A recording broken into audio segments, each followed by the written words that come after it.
Good morning, sir. Thank you for joining us on this platform here. It's a pleasure to have you with us. It's a pleasure to be part of this. Thank you. You have an elaborate experience in the education as well as the corporate industry. What are the key factors that keep you connected with the education industry? Yeah, so the first thing is I love to teach. Right? So when I was in a corporate career, I realized that there was a lot of feedback I was getting from people when I was doing corporate training. And I used to work as a brand manager, and I used to do a lot of sales and marketing product training. There were a lot of people who came back and said, "You're a fantastic teacher."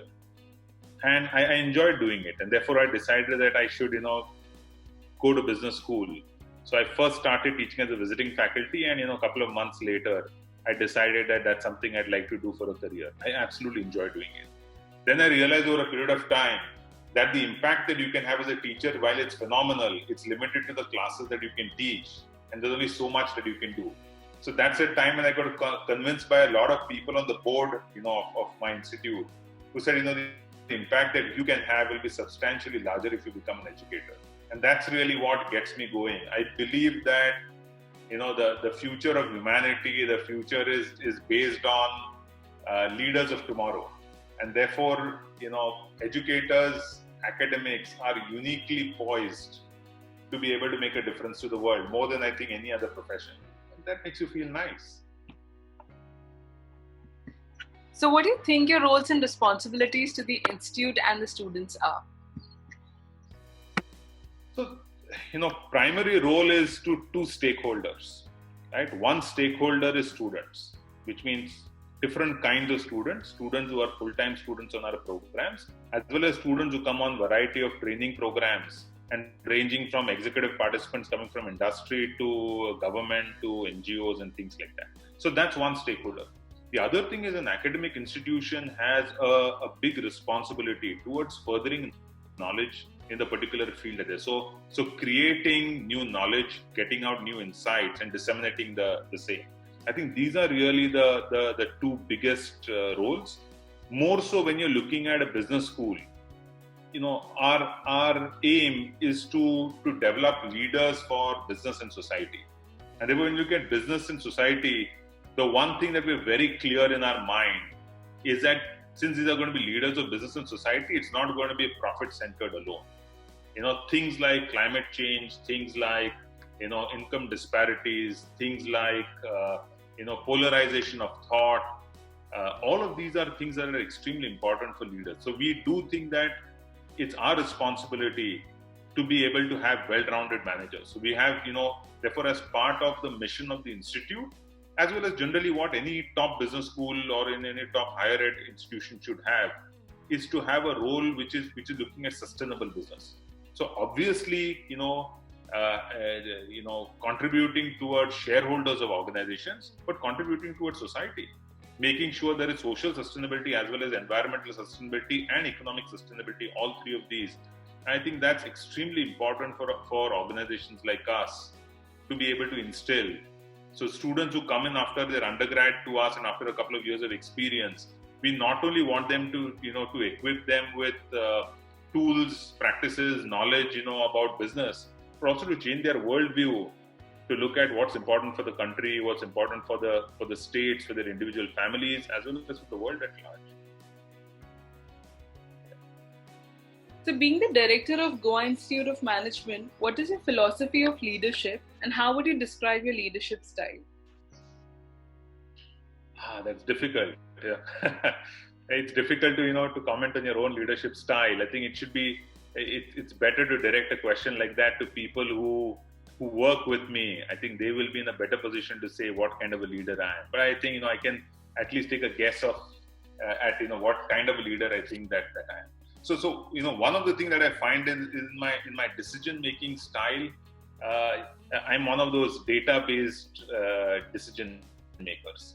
Ultimately, decisions have to be based on judgment and personal values and philosophy. But I do think, the limitations that you have in the way you personally think, I don't think those should be affecting lives of so many other people. And therefore, I do feel that before taking any decision, I will first do a deep dive into data that's available. And there's so much of data that's available today. Try to get insights out of that. And based on those insights, then let my judgment come in and make a decision. So that's one. The second thing I think in my leadership style is, practice what you preach. So I do believe that you can't tell people, this is what I expect out of you, and you have different standards for yourself. You can at best have, higher standards and, stronger ideals to adhere to for yourself. If that's not something that you're going to do, then it's not going to work out. The third thing that I think is extremely important is transparency, is letting people know what you're thinking, what you're doing, and why you're doing those kind of things. That's the only way that you can carry people around. And, I think the most important thing for leaders is to look at, from different points of view, have the ability to step into other people's shoes. So as a leader, I think it's extremely important for me, and I try and do that. Try and step into my students' shoes, try and step into parents' shoes, try and step into faculty shoes, into recruiter shoes. It's not easy. It's really difficult.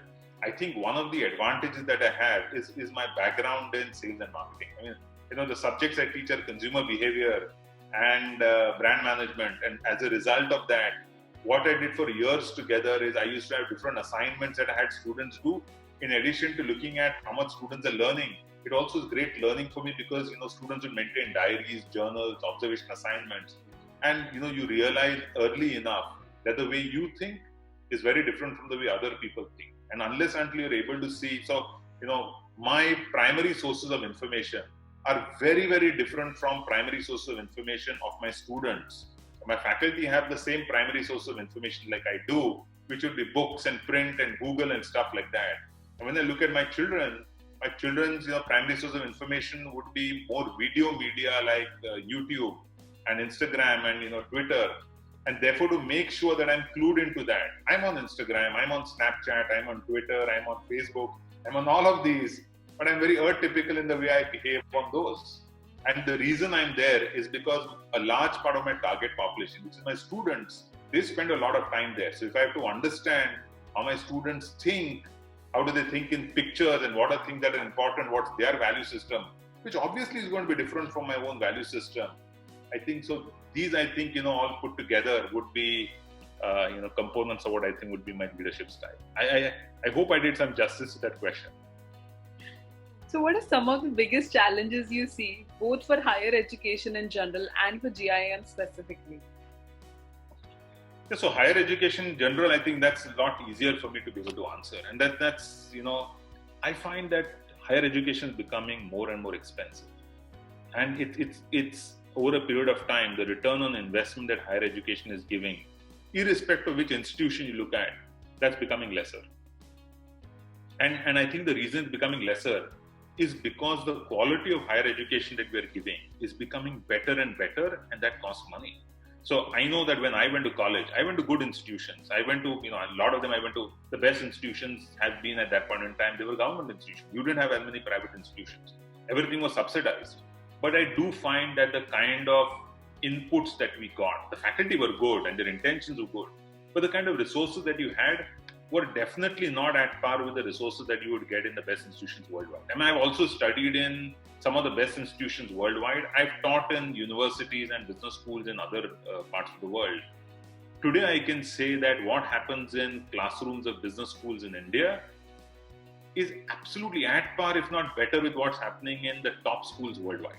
So the quality of faculty that you have, the resources that you have, intellectual resources, the research databases, the industry databases, the kind of software programs, the computers, the laboratories, the classrooms, all of them are absolutely fabulous. And we're keeping at least at pace with the best in the world. Now, that costs money. We spend a couple of crores every year just on intellectual resources. We spend many more times that kind of money in terms of faculty, because those are the most important resources. But what's happening is that's pushing cost of education high. I mean, holistic education. You come to our campus and you'll find there is, there's a state-of-the-art tennis courts, basketball courts, a swimming pool and stuff like that. That's extremely important. That's extremely important for a holistic education, especially for people who are business leaders. But that costs money. And unfortunately, that costs money. Where is going to be recovered from? So what I find is that therefore, higher education is becoming more and more elitist. The only saving grace there is today for all the good institutions, students can come in on student loans, and these student loans are with no collateral. Thankfully, right now at least, it's possible for students to be able to pay back those loans in 3 to 4 years because of the kind of incomes that these kind of good education is able to generate. But that return is becoming lesser compared to the investment that's there, and therefore I find that's going to be a challenge. We cannot afford, as a country, we can't afford our colleges to become elitist. We need to be able to have at least 10 to 20 times the number of institutions that we have for higher education currently. We need to have those numbers, but we have to be able to bring down the cost. So I do believe that we need more technology to come in so that the costs get defrayed, the costs come down. So if you're, if you deliver classes online, of course, please get it right. What's happening is right now that because of COVID that you're going online, people are expecting costs will come down. Hey, that's a different situation because institutions that are currently doing things online, they are structured to do it, on campus. And because they're structured to do on campus, your cost structure is not changing. But when you have open universities, when you have institutions that are structured to deliver online, the cost becomes substantially lower because the same faculty cost, which gets defrayed by 10,000 students, and that's where the major cost is for all of us. Probably 40% of our 60% of our costs are faculty time. Now, when you spread that over a larger volume, so I do feel technology is the thing that's going to be driving, the cost down. And you'll be able to get access to world-class resources. As technology becomes better, you'll find this cost. So that I think is my overall overview on higher education. The other good thing that I find on higher education in the country, and I know there are a lot of people who are not going to like what I'm going to say, is, you find more and more seats are being created by good institutions. So whilst, you have a lot of new IITs and IIMs and, good institutions like XLRI and, places like that are opening more campuses, one way of looking at it being skeptical and a cynic and say, but they're diluting their brand. Because when you had just 3 IIMs versus you have 20 IIMs, the IIM tag means a little less. I do agree with that. But you know what? For every seat that's created at the top end, you find fly-by-night operators of closing shop. And I think that's great for students in the country. I think students deserve, every student who goes to an institution deserves a quality of education that level should be able to give. So if you're an MBA, you must be a quality MBA. You can't be an MBA who's not even good enough then to be a door-to-door salesman. You have to have the same kind of competence, a minimum competence that must get delivered. And I think because we're opening more institutions and increasing seats, I find people who are not delivering that kind of value are being closed. So you have today, whilst engineering and management, there are around 30% of seats that are going vacant and are being closed. But you similarly find 30% new seats being created every now and then. And those are all getting filled up because they're at the top, we're finding more institutions that are coming. So I think that's terrific. The other outstanding news, but we are all waiting with bated breath to see the implementation, is the new education policy. I think it's absolutely path-breaking, the kind of thing that they're talking about. Things we were hoping that will happen. Now, we've had this, if you study physics, you can't study music. If you're studying arts and literature, then you should not be studying chemistry or you should not be studying economics. That's completely ridiculous. I know as a business leader, I have to understand music, I have to understand literature, I have to understand science, I have to understand astronomy. That's where conversations happen. You can't go and talk to somebody in some company that's doing something in space exploration and you say, what, I'm really not a physics student and I don't understand astronomy. I only understand economics. Can you show me just, the economics of your stuff? Leaders are not born like that. Leaders are not made like that. So I do believe that that's important. The credentialing that we are talking about, I think it's quite ridiculous that we have, and not really ridiculous, it's really a tragedy that students will complete 3 years of their engineering and then they're not able to complete and they walk out completely empty-handed. It's quite ridiculous. In the 3 years that they've passed, they are definitely better off. A 3 years of engineering and not completed the degree is technically much more competent than somebody who never started engineering and did only class 10 or something like that. And therefore, if you have more exit options that get created. I'm telling you, there are students, we have tough standards. There are students who fail every year. There are students who don't make it beyond the first year. And they complete a first year and the second year they fail. They go back empty-handed. I think that's unfair. Why can't they get a certificate of completion at the end of 1 year? And then, they can use that in the future to answer another credentialing exam and then come back to business school, or at least use that 1 year to be able to get a better job, because your skill set is definitely better. So we must have a system where we should be able to talk about some skills. So that's what I think. As far as GIM is concerned, GIM realized some years back that a vanilla MBA has a limited shelf life. It's still there. It's still the most popular program right now. Our PGDM program is way more popular than the new program. But we do believe, as business is getting more specialized, as you find, technology is disrupting business. You find what works for a particular business might be very different for another business. So we do believe that business education is getting specialized, and we've put our money where our mouth is. So we started in 2013 a specialized healthcare management program, in 2018 a big data analytics program, and this year a new age banking, insurance and financial services program, and all three are doing extremely well. I mean, the two programs that have already been put in place, for example, the big data analytics program, in its very first batch, the average salaries were higher than what we've had for a 26 or 27-year-old MBA PGDM full-time program, because that's really what industry is asking for. Right? So that's what I think is a thing for GIM. This is the journey that we've embarked on, and this is a journey that seems to be quite successful. The other thing that I think we're going to do is we will bring in more technology, not just technology in terms of artificial intelligence and blockchain and IoT and stuff like that, but also in terms of incorporating, with COVID, the fact that we're doing classes online, now we do believe that online classes are here to stay.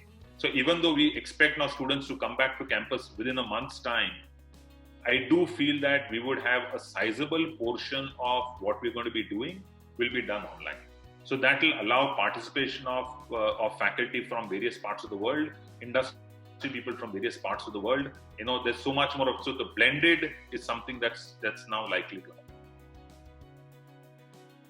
So the education systems in India and other foreign countries are structured very differently. In your experience, what can an inbound student gain from studying here in your institute? Okay, so that's right, that education systems are structured differently. But it really my blood boils when people run down India. And there are a lot of people who will say this is not right and that's not right and that's not right. The fact that there are so many Indians who are leading global corporations, which are at the leading edge of innovation, and these are people who are not second generation. They're people who did their foundational studies in India and went there and are leading most of the top corporations worldwide. That means our education system has certain things that are really outstanding. So, of course, there are things on the education system where, like rote learning is something that's a little more prevalent than it should be in India. So I just think that we've got to leverage our strengths, and we should not really, give up on the strengths and just blindly adopt other systems. I think there are a lot of successes. I mean, like the kind of math and logic ability that Indian students have is simply outstanding. I do think because we keep on running down our systems and running down our country, I do feel that the kind of confidence that our people have, we are a lot more, keen on aping systems elsewhere because we believe that those are better. That's not necessarily true. There are a lot of things that are done in India which are just simply outstanding. I mean, not just about education, but about a lot of other things. It's the only country in the world where you have the MRP system, and that's a simply outstanding system. We just don't give credit to that. So what I do think the other thing when I've taught at business schools elsewhere, the single most competitive business schools I've seen in the world are Indian business schools. All the top Indian business schools, the kind of competition you see within the classroom, I'm not saying competition to get in, you have a case discussion, the kind of assertion, the kind of hard work that goes in, the kind of viewpoints that you get are simply outstanding. They're really, really good. You don't find that kind of thing. You'll find a lot more politically right things happening. I mean, being said in a case discussion in many other parts of the world.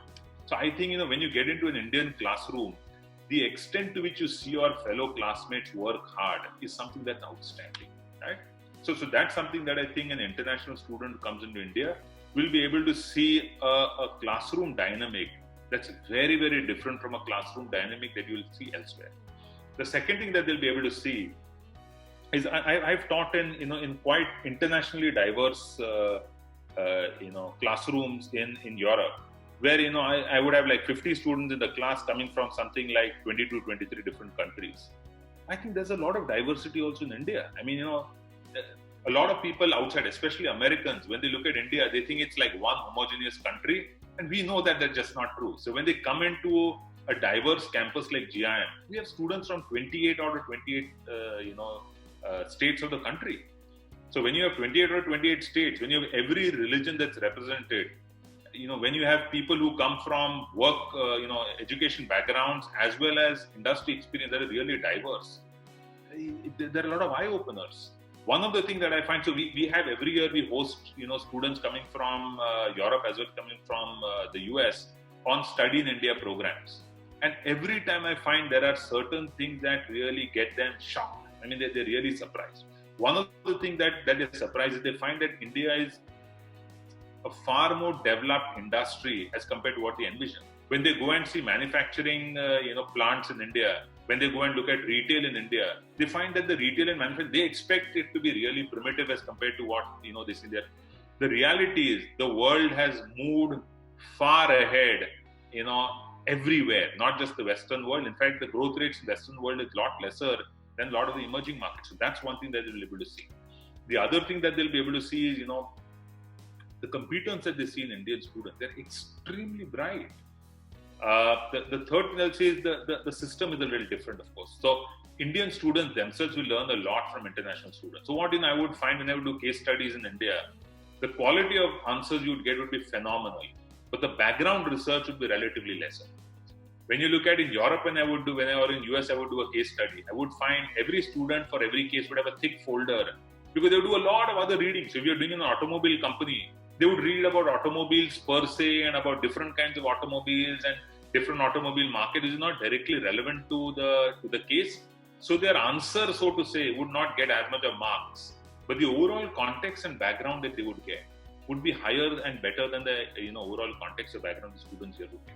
So I find when students come in here, they'll be able to get that, so to say, cross-pollination of ideas and of cultures. And I think that's something that will be really interesting. The one thing, of course, of caution is you don't see as many international students in India.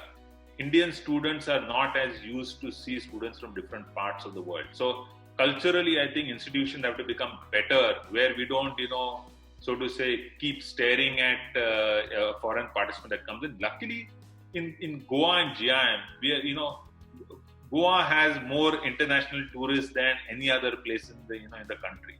And therefore, in Goa, you'll find outside the campus and on campus, of course, outside the campus also, you don't find that if you find, a white skin or a black skinned or an Oriental person come there, you don't find people are staring. It's just, as though these people belong as much as a native citizen does. So that's where GIM, I think, is uniquely poised to be able to culturally assimilate international students better than any other place in the world. So what would you like people to know about your institute that they may not know already? Yeah, so a couple of things about the institute I think that you should know. I think one of the our emphasis on values. When I say emphasis on values, we were founded by a Jesuit priest. We are not a Jesuit institute, but we were founded by a Jesuit priest who was a Goan. And a lot of, prominent Goans told him at that point in time, Goan is a good business school. So can you come? So he used to be the director of Accelara and he founded XM Bhubaneswar. So he said, why don't you do something for Goa? So he came in without an investor. We had a lot of people who said, we will help out. And that's how we were founded. From day one, we had courses on ethics. I'm not saying that courses on ethics alone are important, but we just realized that when you're going to be nurturing leadership and you're producing leaders for the future and for business and for society, values is the most important part. And therefore for us from day one, much before all these, you had this Enron and WorldCom and so many other scams happening, after which a lot of people who were pointing fingers to top business schools and saying, all these top leaders of industry have come from business schools and therefore you must have So you must have values an important component. And then you had UN forming this principles for responsible management education, the UN Global Compact. Way before any of these things happened, GIM started with that as part of its foundation. So in India, we were the first signatories to UN PRME. We hosted the first Asian forum of PRME in India, in the country, as well as GIM was the first home office of PRME in the country.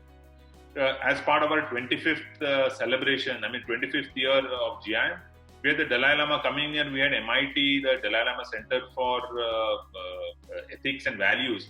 They did a year-long program for our board members as well as for all our faculty, because that's what we believe is extremely important. We are currently involved with Emory University on something called as the SCE learning, the social, emotional, and ethical learning program for schools across the country. Something like the happiness curriculum that you have in Delhi. So, with a couple of foundations in the country, we are the research partner there with them. So, GIM's emphasis on values, and as a result of emphasis on values, it comes in the day-to-day life. Our recruitments are all only merit-based. We don't have any management quota. It doesn't matter who, whether it's the chief minister or if it's a union minister who calls up, our admission process is affected kind of absolutely zero by either a member of our board or anybody else. And I think we're the only institute of this kind where there is no influence, no management quota, nothing except meritocracy that works. So values is in everyday life. Faculty recruitment or whatever it is that we do. So what we say is where we are. So if we say that our average salaries are 11 lakhs, it's 11 lakhs. We said 15 lakhs is 15 lakhs. There is no padding up or anything that we do. And I think that's something that we pride ourselves on. Of course, there's a cost to pay. There are enough of people who feel you should do what everybody else does, do as the Romans do. I don't think, that's going to change the very essence and character of such a wonderful institution a little bit. The other thing is we're a truly not-for-profit institution. So we don't have any investor. We don't have an investor or investor family. We have a society. That society, every year we keep on adding new members, including people like alumni from GIM will come to the society. Somebody else we think is an intellectual who will help, the institute envision, better things for ourselves. Those are the people that come onto the society. That's very unique. The third thing is, as part of the society and our board, they're very, very strongly involved in the institute. Nobody gets so. If tomorrow GIM decides that the society decides that we can't run this institute, we just hand it over to some other society with the same objectives, with no financial consideration. That's really unique for the kind of institution that we have. And so I think those are unique things about GIM. Of course, we run very, very, very top quality programs. What we run, all the three new programs are very, very successful. And that's about the institute. So how do you look at? Sorry. One thing is, this year we are starting a fellow program in management, and it's going to be only full time. All students get a stipend on this, and we want to make it a really top quality program. So we are not looking at numbers. We hope to admit only 6 students on this particular program, gradually over a period of 3-4 years, moving to maybe 10, and eventually to 20 students on the FPM program. So how do you look at the placement opportunities offered by your institute, and how do you plan to push the envelope further? If you look at what attracts students to institutions, I think the number one reason, not that most institutions would like that. Most institutions would want students to come to the institution because of the quality of learning, the kind of faculty that you have, the quality of research, the impact you have on the world. That's what you would want. But for students, it's very clear that placement comes first, right? And then, of course, these other factors also matter. But that's something that our research shows that that's something that's important. Now, as far as placement is concerned, being a relatively older institution in terms of, in a way young, but we have 27, 28 batches who passed out. We have a very strong alumni base. And this, so you name the company and you'll have somebody senior who's passed out from GIM. And these people know what's the value of the education that GIM has and the contribution it's made in their own careers. And for those are people who've been able to tell their companies that I think you should look at GIM because there's something unique about the way GIM students are. And therefore, we've been able to build very strong relationships with some top recruiters in the country. So these recruiters come here, they've been coming here for like 10, 12, 15 years to recruit because they find that works well. Of course, like it works well for some recruiters, our philosophy and the quality of and the kind of students that pass out with that particular philosophy may not be acceptable to every company. There are some companies who find that, the GIM student doesn't buy into our philosophy. I told you what we are, values are extremely important to us. So organizations who value these kind of values are organizations that really, they've been very, very, very, loyal recruiters at GIM. And those are also the kind of organizations we'd like to pursue. We don't want our students to get into organizations that are, that don't do things that are in the interest of their stakeholders, especially in the interest of society as a whole. I do believe that, immediately post-COVID, so, the resilience that industry shows is absolutely outstanding. Because in March, when COVID happened, our expectation was that summer internships are going to be badly affected. We expected something like 70% of summer internships will just get cancelled. It will be really difficult for organizations to be able to restructure. But you know what? Not even 10%. It was like, I think, out of a total of 420 students who are due to do their summer internships, there were, I think, 12 people for whom summer internships got cancelled, and we had to find alternate summer internships for these people. We had prepared, alternate desk projects and, MOOCs and things like that to be done, but those are just add-ons. We had all students, not a single student who didn't do a summer internship in a company. And that's not only our experience. I think that's an experience that most top institutions in the country had. And for that, I think there's 100% credit to industry. Some of the companies took a little time to do virtual, internships. But the experience that students were supposed to get, most students got the experience of working in industry projects. Of course, working in offices, rubbing shoulders with other people, learning by serendipity, by bumping into somebody and, learning by discovery, that would happen much more if they were actually on the field and working in organizations. That's something that students this year have lost out, but they gained so many, new things. Similarly, is the case with placement. There hasn't been a bloodbath at placement. I mean, placement has been relatively good, and there have been very, very few, just a handful number of, offers being revoked. Of course, joining dates expected to be pushed a little bit. What I do think, of course, is, you find some industry sectors have already bounced back. And you would look at reports that have already come in Economic Times and, so many business magazines, which say that there are many sectors that are, 95, 96% up to capacity. Of course, things like tourism, things like hospitality will take a long time to be able to, bounce back. So I do think that the placement season this year is going to be delayed a little bit more, but I do think it's going to be bouncing back.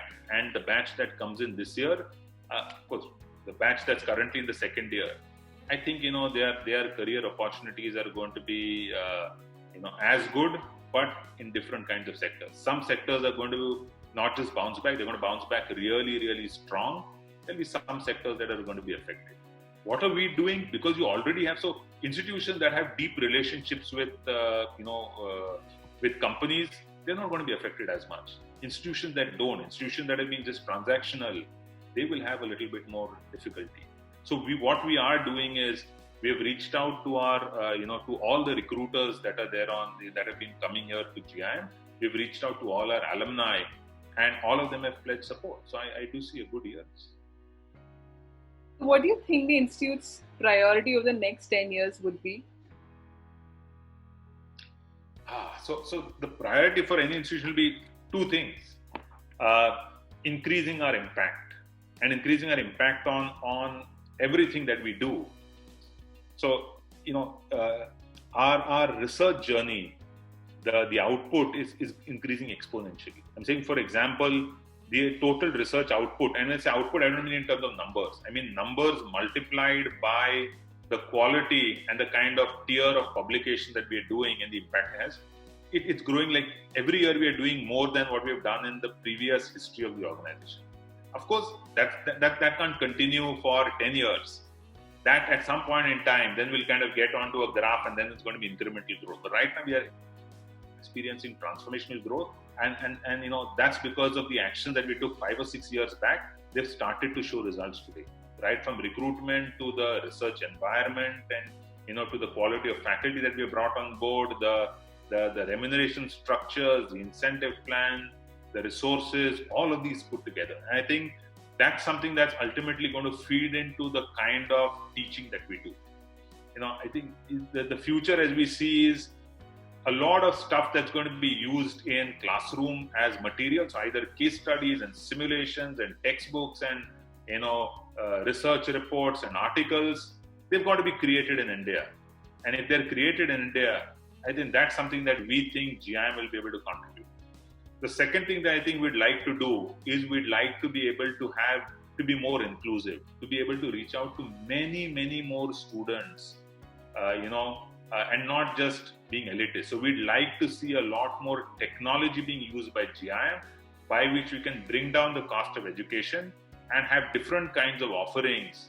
And those different kinds of offerings will be able to reach out to much more inclusive audiences. We do believe, as a top-notch business school, we are responsible for creating leaders for the future. And if our numbers are going to be really small, limited by a physical campus presence alone, so that's the second. The third is, we do believe that technology is going to play. There are two big things, three big things that are going to be important. One is technological disruption. And therefore, all our programs are going to be having words like machine learning, deep learning, IoT, blockchain, digital, RPA. These are part and parcel of each of our programs.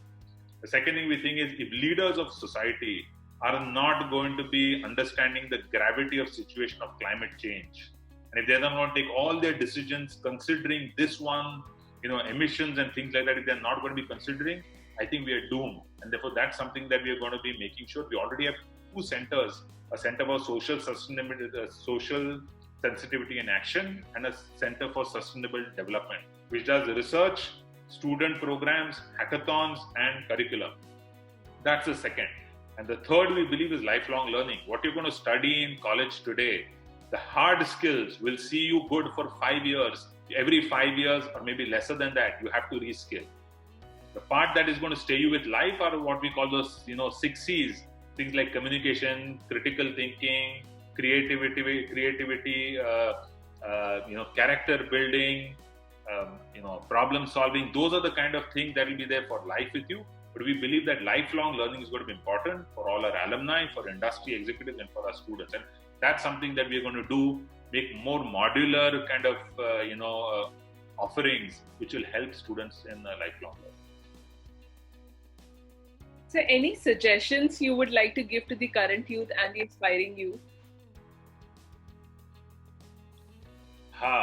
So we've come to what my pet message for most students. I think they're living in absolutely outstanding times, and these outstanding times are going to get better. When I say outstanding times, the world is a significantly better place today on almost all counts. We've had the longest period of peace, the least amount of violence, the highest amount of prosperity in terms of the percentage of world population that lives in poverty today is at an all-time low and decreasing as fast as possible. Lifespans are increasing. So they're living at an amazing time in the world. The second thing I find for youth in India especially, it's also an amazing time culturally. The kind of barriers and restrictions that you had earlier on. So, the barriers that you had for women to get access to great quality education, to good quality jobs, the glass ceiling, to move freely in society. Even though we hear about, these stray incidents that media talks about, the rapes and things, I know that's a reality and that's a problem. But they are far, far lower as a percentage than they ever were. And therefore, the opportunities that are there for people who come from different income brackets, from different education backgrounds, from different castes, from different religions, that's at an all-time low. And therefore, you'll find the opportunities are fantastic. Today, and movies will tell you, mass media will tell you, things like opposition to get married to the person of your choice, to pursue the career of your choice, to pursue careers outside. Engineering and medicine are great careers, and management are great careers. But to pursue careers in the arts, to pursue careers in music, to pursue careers in so many other disciplines. That's outstanding. So that's one. The second thing is India is kind of, it's the Asian century. So to be born and to be brought up in India, there's no better time. I know when we went to school, I went to a great private school. At that time, we were ashamed about Hindi music and Hindi, films and stuff like that. We wanted to be all Western, and that's all changed. The pride that you have in the country is significantly higher. So what should students do? Yeah. So what should students do is use the advantage that technology has. I don't think anybody who can be, who's aspiring for a career that's a great career can do it without reading. If you don't read, you cannot get different people's worldviews. So, I think reading is the technology for a perspective. If you want to get multiple wider perspectives, you just have to read so that you can step into, the shoes of Newton, to Noah Harari, to Richard Dawkins, to Bill Gates. You can step into their shoes and see how they see the world without actually experiencing those lives. Right? So it's not only reading. I think today, it cannot be that you cannot get into business school and say that you don't like to read. You have to read. So that's one part. The second thing, in addition to reading, is today there is so much of video content available by thought leaders in the world. So, I think just starting with YouTube itself, TED Talks, Ink Talks, there are so many platforms. And I think that's something that students must do. The third thing that I think the student must do is experiment. Please try out things. Don't be, the smartest people in the world are the people who ask the stupidest questions. So if you're going to ask stupid questions, you're really going to learn. Use that opportunity. So you have to have the courage. So the confidence that the youth have, please have the courage to look stupid by asking questions that are fundamental and basic. If your basics and fundamentals become strong, if you find there's something that you're ignorant of and you have the courage to be able to ask your professor, ask your friends, saying, hey, I don't know what this is. Can you tell me what it is? Even if you appear stupid, you're going to learn faster than anybody else. So I think that's really my message. I think I'll leave with, the message with this one. I did my pharmacy and my elder brother did, he's elder to me by a year. He did his medicine. Both of us finished our undergrad the same year. And that time my father was a person who didn't give much advice. My father said, I have some advice to give you guys. He said, what is it? He said, for the next 15 years, just read. And we said, read what? He said, read just about anything. Read a magazine, read a comic, read newspapers, read novels, read fiction. He said, whatever you read in the next 15 years is going to decide what kind of a life you're going to lead. And I think, I can't think of any other better advice to give. And here I would say read and watch perspectives and videos and talks of other people. I think and it doesn't help you in your career. It helps you in your career. It helps you in your friendships. It helps you in your personal life. It helps you in just about anything that you can think of. And it makes you so much more, a nuanced, truly educated, better person. So that's my advice to you. That was a very insightful message, sir. I'm sure the viewers of this interview would gain an insightful message into your institute as well as your learnings. Thank you so much for your time here. You're welcome. Thank you for having me. I really enjoyed myself. Thank you.